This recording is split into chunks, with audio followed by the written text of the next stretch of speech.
Razole town ఎలా ఉందండి ఇప్పుడు వాతావరణం ఎలా ఉంది పొలిటికల్ హీట్ ఎలా అనిపిస్తుంది మీకు పొలిటికల్ వీడ్ అంతా ఎలా ఉందంటే అండి ఇక్కడ ఉన్న జనాలు ఎవరికి కూడా దొరకట్లేదు.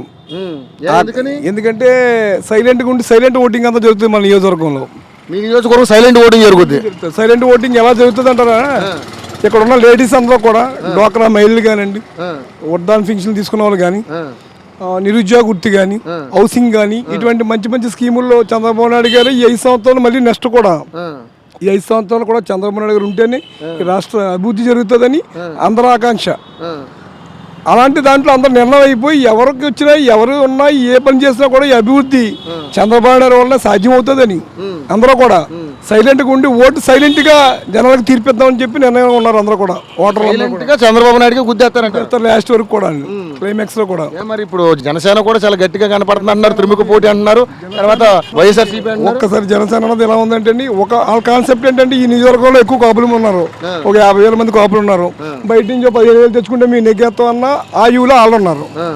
మా గాలి ఫుల్గా వేస్తుంది, బొంతురాజేశ్వర సార్ ఓడిపోయారు, వైసీపీ నెగ్గుద్దని వాళ్ళు ఉన్నారు. టీడీపీ నాయకులు టీడీపీ అంతా కూడా మనం అభివృద్ధి చేసాం, జనాల్లోకి వెళ్ళాం, ఎన్నో మనం ఇచ్చిన హామీలను నెరవేర్చుకున్నాం, ఏది కూడా వెనకేయలేదు, ఇంకా అభివృద్ధి చెందుతాం, ఇంకో 5 సంవత్సరాలు ఉంటే మనం చేయగలుగుతాం అన్న కాన్సెప్ట్లో వాళ్ళు ఉన్నారు. వాళ్ళంతా కూడా ఏంటంటే మనం నెగ్గే ఛాన్స్ ఎక్కువ ఉంది అని వాళ్ళు అనుకుంటున్నారు. కానీ ఆఖరి నిమిత్తం వరకు ఆ వాటర్ అంతా సైలెంట్గా ఉన్నాడు.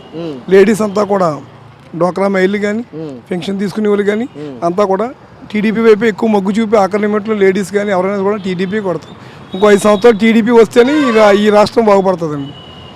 ఎందుకు అలా అంటే టీడీపీ వస్తే ఈ రాష్ట్రం బాగుపడుతుంది. మరి ఇప్పుడు వాళ్ళు కూడా వస్తున్నారు కదా, అవకాశం ఏంటి, ఎవరు నమ్ముతారండి చెప్పండి, ఎవరు నమ్ముతారు? హామీలు ఇచ్చారు చాలా మంది. ఇప్పుడు ఉందండి చంద్రబాబు నాయుడు గారు కాపులకి హామీ ఇచ్చారు, అలాగే కార్పొరేషన్కి ఎన్ని కోట్లు ఇచ్చి అన్ని కులాలకి కార్పొరేషన్ ఏర్పాటు చేశాడు ఆయన. అటు చౌదరీస్కి కానీ, ఇటు బ్రాహ్మిన్స్కి కానీ, అటు వైశ్యాస్కి కానీ, అటు మరకాలకు కూడా అందరికీ సమానంగా చూశారు. మళ్ళీ మొన్న జీవోలో 5% రిజర్వేషన్ కల్పించాడు కాపులకి. ఇంకా అంతకంటే జగన్ మాట ఇచ్చాడా? ఇవ్వలేదు. చేస్తానన్న మాట ఇచ్చాడా? ఇవ్వలేదు. సరే, మరి మీ రాజోల్ నియోజకవర్గం ఎలా డెవలప్ అయిందండి ఈ 4 నెలలు? రాజోల్ నియోజకవర్గంలో గొల్లపల్లి సూర్యారావు మామూలుగా వచ్చాడు, ఆయన మినిస్టర్ చేశాడు, ఎన్నో అన్ని కాంగ్రెస్లో చేశాడు, ఆయన తెలుగుదేశంలో చేశాడు. ఆయన ఎక్కడి నుంచి ఏ గ్రేడ్ తేవాలో అనుభవం ఉన్న నాయకుడు ఆయన. అలాగే ఎప్పుడు ఈ ఒక 5 తరాల నుంచి ఏ నాయకుడు చేయలేని అభివృద్ధి ఏం చేశాడు. ఎన్నో బ్రిడ్జ్లు కట్టించి, రోడ్లు కానీ ఏవైనా సరే, ఎన్నో సీఎం రిలీఫ్ ఫండ్ కానీ ప్రతి ఒక్కరికి కూడా ఆ పార్టీ ఈ పార్టీ లేకుండా కూడా ప్రతి ఒక్కరికి న్యాయం చేశాడు. బాగుందంటారు. నియోజకవర్గ అభివృద్ధి అద్భుతం అండి. ఆయన ఏ నియోజకవర్గంలో అభివృద్ధి ఆయన చేశాడు. హ్యాపీ అండి, హ్యాపీ. ఇంకా సమస్యలు లేవండి, అలా చేయడానికి పనులు కూడా లేవండి ఇక్కడ. సరే, ఒక ఓటర్గా ఇక్కడున్న పరిస్థితులు అంతా మీరు ప్రతి ఈ నియోజకవర్గం అంతా తిరుగుతారు కాబట్టి ఒక ఓటర్గా మీకు అన్ని తెలుసు కాబట్టి చెప్పారు. సరే, మరి ఈసారి ఫైనల్గా ఈ రాష్ట్రం అభివృద్ధి చెందాలంటే ఎవరు ముఖ్యమంత్రి కావాలనుకుంటున్నారు? ఇక్కడ గొల్లపల్లి సూర్యారావు నెగ్గాలండి, అక్కడ చంద్రబాబు నాయుడు గారు డిఫరెంట్గా అవుతాడు. గ్యారంటీ? డౌట్ లేదండి. పవన్ కళ్యాణ్ ఎఫెక్ట్ ఏమి ఉండదా? ఓన్లీ జస్ట్ ఓటు % చేర్చగలరు కానీ అతను ఏ సీటు నెగ్గలేడు. అసలు ఏ సీటు నెగ్గే అవకాశం లేదు, ఎక్కువ తక్కువ ఛాన్సెస్ ఉన్నాయి. 2019 ఆంధ్రప్రదేశ్లో జరుగుతున్నటువంటి ఎలక్షన్స్ చాలా ప్రతిష్టాత్మకంగా, హోరాహోరీగా, భారీగా జరుగుతున్నాయి. ప్రధానంగా 3 పార్టీలు తలపడుతున్నాయి. ఫైనల్గా ఏ పార్టీ అధికారంలోకి వచ్చేటట్టు కనపడుతుంది? తెలుగుదేశమే కనపడుతుంది. ఎందుకని అలా అంటున్నారు? తెలుగుదేశం అని వీళ్ళందరికీ సేవలు కేవలం చేసాడు కదా.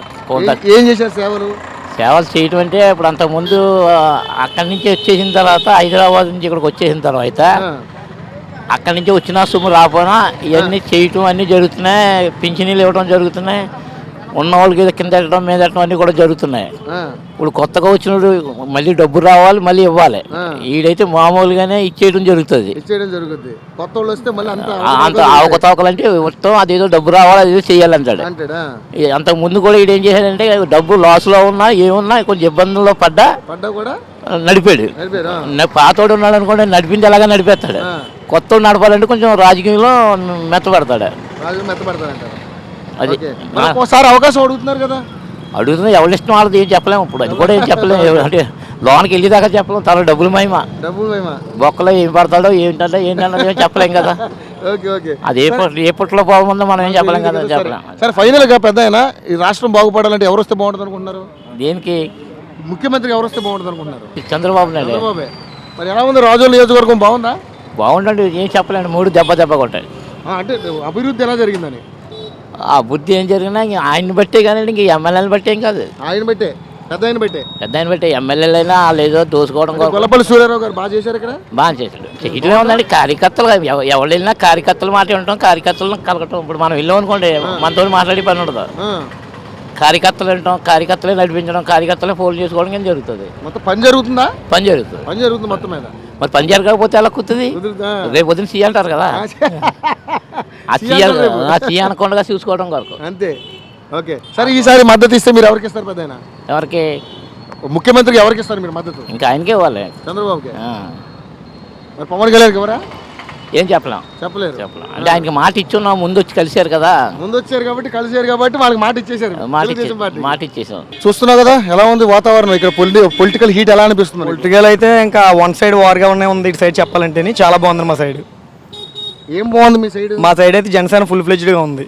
ఎందుకంటే ముందు ఎక్స్పీరియన్స్ ఉన్న క్యాండిడేట్ రాపాక వరప్రసాద్ గారికి టికెట్ ఇవ్వడం వల్ల ఈ ఏరియా అంతా కూడా వన్ సైడ్ అయిపోయింది. ఎందుకంటే రాపాక వరప్రసాద్ ఎస్సీ క్యాండిడేట్ అయినా కానీ ఇక్కడ అంతా కూడా అన్ని కులాలు కలిపి రాపాక వరప్రసాద్ గారికి వన్ సైడ్గా చేస్తున్నాను జనసేనకి. ఇది మీ రాజోల్ నియోజకవర్గం వన్ సైడ్. మరి రాజోల్ నియోజకవర్గానికి already sitting MLA Gollapalli Suryarao గారు ఉన్నారు. ఎలా చేశాడు ఆయన అభివృద్ధి? ఆయన అభివృద్ధి అంటే సెంట్రల్ నుంచి వచ్చిన నిధులతో చేసినవి ఉన్నాయండి, నార్మల్గా చేసినవి కూడా ఉన్నాయి. నా దేనికుంటే దానికి ఉంటుంది కదండి. అధికారంలో ఉన్న వాళ్ళు ఎవరైనా చేస్తుంటారు, కానీ మామూలు కామెంట్స్ అండి. ఇప్పుడు అధికారులు ఉన్నోళ్ళే కదా చేయాల్సింది, అధికారులు లేని ఎవరు అలాగే చేయలేరు కదా. అంటే ఇప్పుడు ఈ పనితీరు నచ్చిందా నచ్చలేదు? పనితీరు అయితే పర్లేదని చెప్పుకోవాలండి, అంతే. పర్లేదు ఎవరేజ్. మరి రాష్ట్రంలో చంద్రబాబు నాయుడు గారు 4.5 ఏళ్ళు ఎలా ఉంది పనితీరు? ఆయన పనితీరు అయితే మాకు ఎవరికి నచ్చలేదండి. ఏది చేస్తున్నాడో ఆయనకి తెలియదు. ఇచ్చిన హామీలు అయితే వేరు, ఆయన చేసిన పనులు అయితే వేరు. ఒక్క హామీలు నెరవేర్చుకోలేదు ఏ విషయంలో కూడాను. ఏం నెరవేర్చలేదు. జాబ్ వస్తే జాబ్ వస్తుంది అన్నారు. ఇవాళ మాకు డిగ్రీ కంప్లీట్ అయిపోయింది. డిగ్రీ కంప్లీట్ ఏం చేయాలో తెలియని పరిస్థితి. నిరుద్యోగ భృతి ఇస్తున్నారు. అది కూడా ఎంతవరకు ఇస్తారండి? 1000-2000 ఇస్తారు. దాంతో ఫ్యామిలీ మెయింటెనెన్స్ ఎలా ఉంటుంది? ఇప్పుడు అందరూ డిగ్రీ కంప్లీట్. నిరుద్యోగ భృతి అనేది నీ ఒక్కడికే, ఫ్యామిలీ మొత్తం పోషించడం కాదు కదా. అవును, ఒక పెళ్ళి ఫ్యామిలీతో ఉన్న వాళ్ళు పోయించుకోవాలంటే ఏం చేయాలి? డిగ్రీ కంప్లీట్ అయిన వాళ్ళు అందరూ పెళ్లి చేసుకోకుండా ఉంటారు కదా. వీళ్ళు ఇచ్చి 1000 దాని గురించి కాదు కదా. ఇప్పుడు జాబ్లు ట్రై చేస్తాం, టీటీసీ ట్రైనింగ్ వెళ్తున్నారు. అలాగే ఎల్ఐసి దీనికి సంబంధించి బ్యాంకు వీటికి సంబంధించి జాబులు రాసుకుంటున్నారు. దేనికి రాసుకున్నా వేల మేము వీటికి ఎంట్రన్స్కి కట్టవలసి వస్తుంది తప్ప దేంట్లోనూ లేదు. ఫుల్ ఫ్లెడ్జ్డ్గా ఎందులోనూ లేదు. ఇవాళ రాజోల్ నియోజకవర్గం సంబంధించి కొన్ని యూత్ అంతా కూడా చాలా మంది డిగ్రీ కంప్లీట్ అయ్యి బీటెక్ కంప్లీట్ అయ్యి గల్ఫ్ దేశాలు పొట్ట చేత్తో పట్టుకుని వెళ్ళాలని పరిస్థితి. ఇది పరిస్థితి. జాబ్ లేకపోవడం బయటికి వెళ్ళిపోతున్నారు, దూరం వెళ్ళిపోతున్నారు. పవన్ కళ్యాణ్ గారు అధికారంలోకి వస్తే ఇవన్నిటికి ఫుల్ స్టాప్ పడుతుంది, బంగారంలో పడుతుంది. ఆయన ప్రతిదీ కూడా ఒక అనాలిసిస్ చేసే చెప్తున్నాడు. పవన్ కళ్యాణ్ గారు పక్కా ప్లానెట్ గా అనాలిసిస్ చేసి ఎంతెంత మనకి వేస్ట్ అవుతుంది, కరప్షన్ లేకుండా చేస్తే మనం ప్రజలకు ఏం చేయగలం అనేది ఫుల్ ఫ్లెడ్జ్డ్ గా పవన్ కళ్యాణ్ గారు ఒక నిర్ణయం తీసుకుని ఆయన హామీలు ఇవ్వడం జరుగుతుంది తప్ప ఆయన ఏదో రాజకీయ స్వలబ్ధి గురించి అయితే చేయట్లేదు. అందరికి ఉపయోగపడేలా చేస్తున్నారు ఆయన. అంటే ప్రజలకు ఏదో మంచి చేద్దామని రాజకీయాలకు వచ్చారంట. ప్రజలకు మంచి చేయాలని వచ్చాడండి ఆయన. 1000 కోట్లు సినిమా తీసుకుంటే వచ్చి దాన్ని డబ్బు నుదురుకుని ఇవాళ నేల మీద కూర్చుని ఒక కుండ దాంట్లో కూడా భోజనం చేస్తూ చాలా సింపుల్ గా ఉంటూ రాజకీయ నాయకుడు ఎలా ఉండాలి అని అంబేద్కర్ ఏదైతే చెప్పారో అంబేద్కర్ ఆశయాల ద్వారా ఈయన బయటకు రావడానికి పవన్ కళ్యాణ్ గారు వచ్చారు. ఆయన మీద ఫుల్ ఓప్ అయితే యువత అంతా ఫుల్ ఫ్లెడ్జ్డ్ గా ఉన్నారు. At the same time age bar అయిన వాళ్ళు కూడా ఇవాళ జనసేన వస్తేనే యూస్ఫుల్ అవుతుందని చెప్పి మీకు చాలా నాలెడ్జ్ ఉన్నట్టుగా నాకు అనిపిస్తుంది. ఓవరాల్ గా జనసేన పార్టీకి ఎలా ఉండబోతుంది మీ నియోజకవర్గం కాకుండా? ఓవరాల్ గా అయితే మీకు మేము చేసిన యువత చేసిన అనాలిసిస్ అయితే ఒక 45 సీట్లు గ్యారంటీ, డౌట్ లేదు. కింగ్ మేకర్ అవుతారు అనుకుంటున్నారు? కింగ్ మేకర్ అవుతారని గ్యారంటీ, డెఫినెట్లీ. సరే, మరి మీ రాజోల్ నియోజకవర్గంలో ఎవరు గెలుస్తారు అనుకుంటున్నారు? మా రాజోలు అయితే ఇంకా రాపాక డౌట్ లేదండి, ఇంకా 100%. ఇందులో ఏంటంటే కులాల ప్రస్తావన లేదు. అన్ని కులాలు బీసీ, ఎస్సీ, ఓసీ అందరూ కలిసి ఆయన ఫుల్ ఫ్లెడ్జ్డ్ గా గెలిపించుకోవడానికి ట్రై చేస్తున్నారు మొత్తం. పక్క డౌట్ లేదు. స్టేట్లో ఎవరు వస్తారు అనుకుంటున్నారు? స్టేట్లో పవన్ కళ్యాణ్ గారు రావాలని అనుకుంటున్నాం. మరి అంటే ప్రతి చోట ఎలా ఉందో రాజకీయం ఎవరు చెప్పలేరు కదా. మా సీట్ అయితే రాపాక వరప్రసాద్ గ్యారంటీ వస్తుంది. ఉభయ గోదావరిలో ఎలా ఉండబోతుంది? ఉభయ గోదావరి బాగానే ఉందండి, అన్ని ఏరియాలో బాగానే ఉంది. అయితే ఏంటంటే ఇప్పుడు ఓటర్లని ప్రలోభ పెట్టి డబ్బులని అవన్నీ ఇట్లా చేయడం వల్ల ఏమన్నా కొంచెం ఏమన్నా మారే అవకాశం ఉండొచ్చు తప్ప యువత మాత్రం ఫుల్ సపోర్ట్ జనసేన అండి, అందులో డౌట్ లేదు. అసలు మీ సపోర్ట్ జనసేన అండి పక్కగా. 2019 ఆంధ్రప్రదేశ్ ఎలక్షన్స్ వచ్చేసాయి. ఎలా ఉంది వాతావరణం? పోటాపోటీ మీద ఉంది వ్యవహారం అంతా. దాదాపు 3 పార్టీలు తలపడుతున్నాయి. ఏ పార్టీ అధికారంలోకి వచ్చే అవకాశం కనపడుతుంది? ఎవరు ముఖ్యమంత్రి అయ్యే అవకాశం? వైఎస్ఆర్సీపీ అధికారంలోకి వచ్చి వైఎస్ జగన్ గారు ముఖ్యమంత్రి అవుతారని అనుకుంటున్నాను. ఎందుకు అలా అనుకుంటున్నారు? ఆయన వస్తే బాగుంటుంది. రాజశేఖర రెడ్డి గారు ఉన్నప్పుడు బాగుంది, అలాగే ఉంటుందని. మరి చంద్రబాబు నాయుడు గారు ఈ 4.5 ఏళ్లలో ఎటువంటి అభివృద్ధి చేయలేదా? చేశారండి ఆయనని. జగన్ గారు వస్తే ఇంకా బాగా చేస్తారని నమ్ముతున్నారా మీరు? అనుకుంటున్నాడు. మరి పవన్ కళ్యాణ్ కూడా ఉన్నాడు కదా, కొత్తగా ఆయన కూడా వస్తున్నాడు, అవకాశం ఇద్దాం అనుకుంటే ఆయన కూడా వచ్చుగా. పవన్ కళ్యాణ్ గారు చెప్పలేమండి. చెప్పలేము. సరే, మరి మీ రాజోల్ నియోజకవర్గం ఎలా ఉంది? డెవలప్మెంట్స్ బాగా జరిగాయి ఈ 4 ఏళ్లలో? బాగానే ఉంది సార్. బాగానే ఉందా? ఎవరు మీ ఎమ్మెల్యే ఎవరు? గొల్లపల్లి సూర్యారావు గారు. ఎలా చేశారు ఆయన అభివృద్ధి? ఓ మాదిరిగా ఉందండి. ఓ మాదిరిగా ఉంది. నేను మన జగన్ గారు వస్తే అంతా బాగా జరుగుతుందని అనుకుంటున్నాను. జగన్ వస్తే బాగా జరుగుతుంది అనుకుంటున్నారు. Okay okay. మరి ఈ 4.5 ఏళ్లలో చంద్రబాబు నాయుడు గారు పెట్టినటువంటి సంక్షేమ పథకాలు మీకు ఏమైనా ఉంది? తీసుకున్నాను. ఏం తీసుకున్నారు మీరు? పసుపు కుంకుమ అనే ఒక 10,000 రూపాయలు ఎంతో ఇచ్చారు. ఇచ్చారండి. మరి ప్రభుత్వం మీద మీకు ఎందుకు అంత ఇది ఉంది? వేరే పార్టీ మీద ఎందుకు ఇది అవుతున్నారు? మరి అదే జగన్ గారు వస్తే ఇంకా బాగుంటుందేమో అని అనుకుంటున్నారు. ఈసారి ప్రభుత్వం మారితే బాగుంటుంది. మారితే బాగుంటుంది. ఒకసారి కొత్తగా ఛాన్స్ ఇస్తే బాగుంటుంది. అవునండి, అవును సార్. సరే, ఈసారి మీ మద్దతు ఇవ్వాల్సి వస్తుంది. ఎవరికి ఇస్తారు? జగన్ గారికి. జగన్ గారికి. ఇక్కడ లోకల్ మీ నియోజకవర్గానికి ఎమ్మెల్యేగా ఎవరికి ఇస్తారు? బొంతు రాజేశ్వరరావు గారు. డౌట్ లేదు ఇంకా? ఆయనండి. ఆయనే పక్కా. హలో, మిమ్మల్నే ఫిలిం సెలబ్రిటీస్ రియల్ స్టోరీస్ ఏంటో తెలుసుకోవాలనుందా?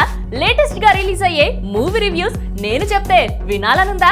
ఇంకెందుకు ఆలస్యం, యోయో టీవీని సబ్స్క్రైబ్ చేసుకోండి. అలాగే మర్చిపోకుండా యోయో టీవీ యాప్ ని కూడా డౌన్లోడ్ చేసుకోండి.